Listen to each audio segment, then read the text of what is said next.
Nice coffee on a chilly, cloudy day here in Los Angeles. And a great Miami Heat win. What a game. What a game. Shout out to both teams. Just a fun game to watch from start to finish. I mean, I was not bored. Sometimes I watch games and I'm bored out of my mind once in a while. But this game was just exciting, start to finish. Shout out to both teams. Both teams played hard. Great basketball. No Luka. Yes, of course. But this Mavericks team is clearly a solid team with or without Luka. They just beat the Nuggets.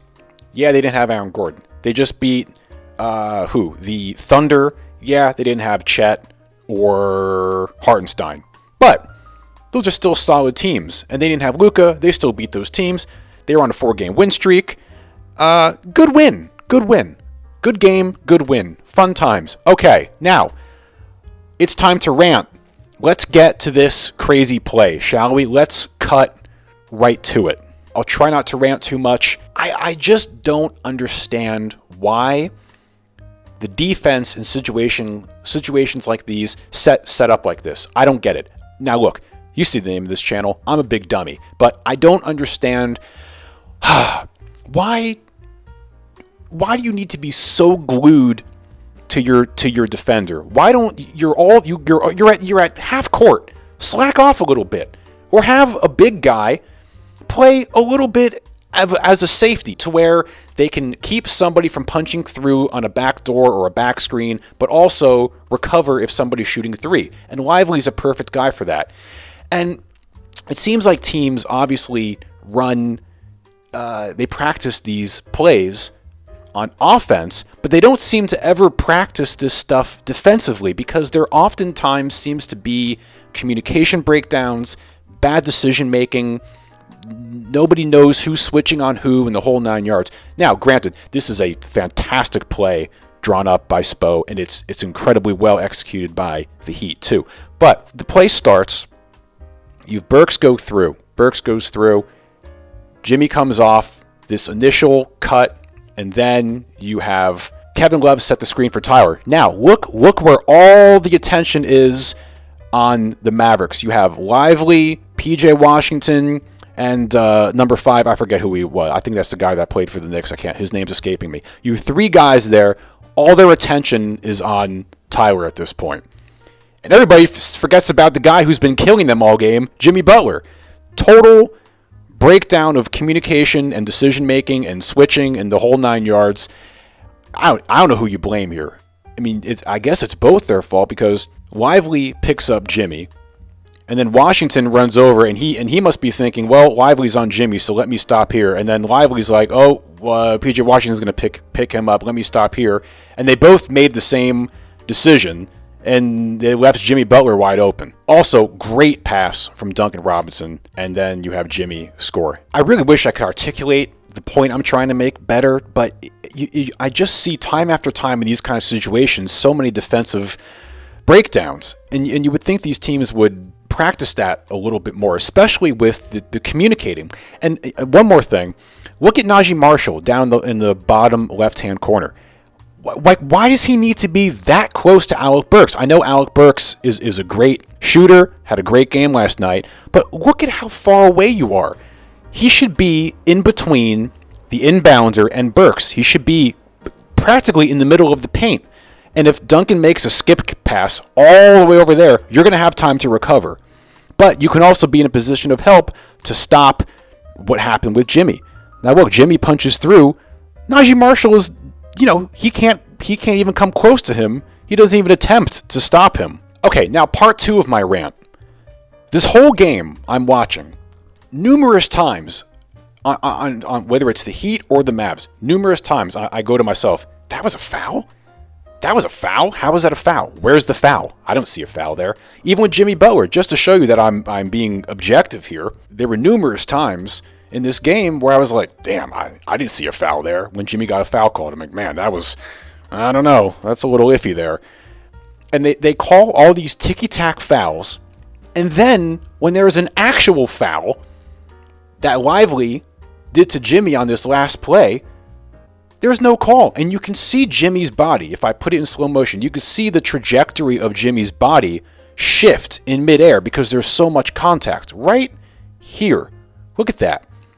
Look at how much his body shifts. Boom.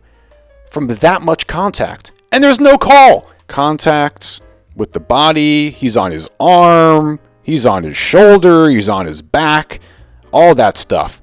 And there's no call. Now, if this was consistent throughout the game where this much contact was allowed, then fine. I wouldn't care if there was no call. But you have no call here, yet throughout the game, you have all these nonsense ticky-tack fouls called. It just doesn't, there's no consistency to how these refs call games. And Mike Brown got a tech last night for this same reason. One of his players got mauled on a fast break. There's no foul call. There's my rant. Let me know in the comments. Do you agree? Do you disagree? Is it me? It's just very strange how these refs go about officiating games. And one more thing about that final play that nobody's talking about is Jimmy's defense on Spencer Dinwiddie in those last few seconds. Guarded him full court all the way, was right in his face on that three-pointer, didn't foul him on that three-pointer, and he barely missed that shot. So really, really good defense from Jimmy on that last possession. And just to keep on the Jimmy subject, another phenomenal game. And I just love how much he is relentlessly attacking these teams in these last couple games. He looks great. He looks well rested, and he looks like he's having fun. He looks like he's enjoying himself. He's not doing that, the passive, nonchalant Jimmy thing where he's letting the game come to him and letting other guys do stuff. No, he is aggressive and attacking, and it is beautiful to watch. 33 points, 9 rebounds, 6 assists, a steal, 2 blocks. He had 33 points without taking a single three-point shot.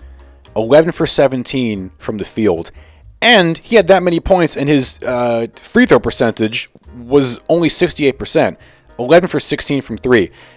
I don't know what is up with our team and our inability to shoot free throws, but if we hit our damn free throws, we wouldn't have had to worry about playing in overtime. 17 for 27 free throws. We got to get better at that. The other unsung heroes of this game, of course, Pelle Larsson and Alec Burks. Fantastic. Everybody's been saying they want more of these guys, and we got a whole lot more. We got 37 minutes from Larsson and 31 minutes from Burks. Pelle, 14 points, 5 rebounds, assists, and a steal. Efficient shooting. Burks, 15 points, 2 rebounds, 3 assists, a steal, a block. Also efficient shooting. Pelle, great defense. What a solid rookie he is. Plug and play kind of guy. And Alec Burks is just, man, a vet's vet. Just a great vet, reliable, consistent player. Kevin Love also had some really nice stuff from Kevin Love. An amazing outlet pass. 11 rebounds in only 19 minutes. His shooting wasn't great, but Kevin Love, man, he just plays winning basketball. Bam and Tyler also rough shooting nights, but despite that, I still think they had solid games. They had 21 rebounds between the two of them. Tyler with 10 rebounds, Bam with 11 rebounds. They each had 18 and 19 points and made some really tough shots. I mean, Tyler had some incredibly tough shots that he made. Bam with that really nice three-pointer in overtime from the baseline in front of the Mavs bench. Man, right when he shot that, I was like, that's going in. 3 for 6 from 3. It's really great that those guys can have bad shooting nights, yet still have a positive impact on the game. Just because you're having a bad shooting night doesn't mean you have to have a bad game. There's a million other things you could do by getting rebounds, drawing offensive fouls, going for 50-50 balls, getting assists, locking down on defense. There's so much other stuff you can do if your shot isn't falling, and we saw that tonight from Bam and Tyler. Everybody seemed to be very happy with Spo's rotations tonight as well. No Terry, of course. It's going to be interesting to see, where does Terry fit in now? Is he going to get his starting spot back? Is he going to be on the bench? That's going to be interesting to see what happens with that. Of course, no Josh Richardson, no Thomas Bryant. Fine with me. Love those guys, but I'm much happier with more Pelle, more Burks, more Haywood. Haywood had some great defense on Kyrie in the first half. Then I think he got sick. We got the Bucks tomorrow.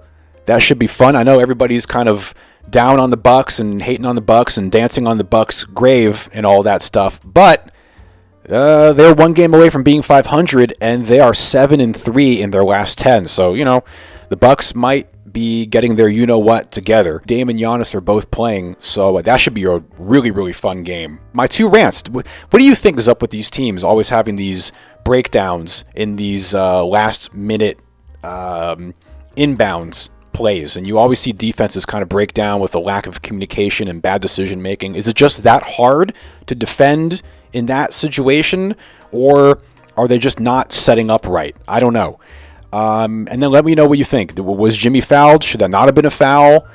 Are these refs driving you insane as well? The refs seem to be driving everybody insane. A lot of people think it's because of sports betting.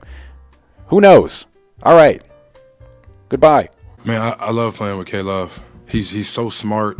He's always looking to make the right play every single time. With him on the floor, so much space. And it's just like a head nod. And I know what he's thinking. He know what I'm thinking.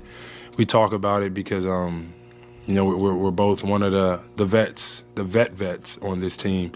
But the one thing that we always keep in common is the fact that we definitely want to win.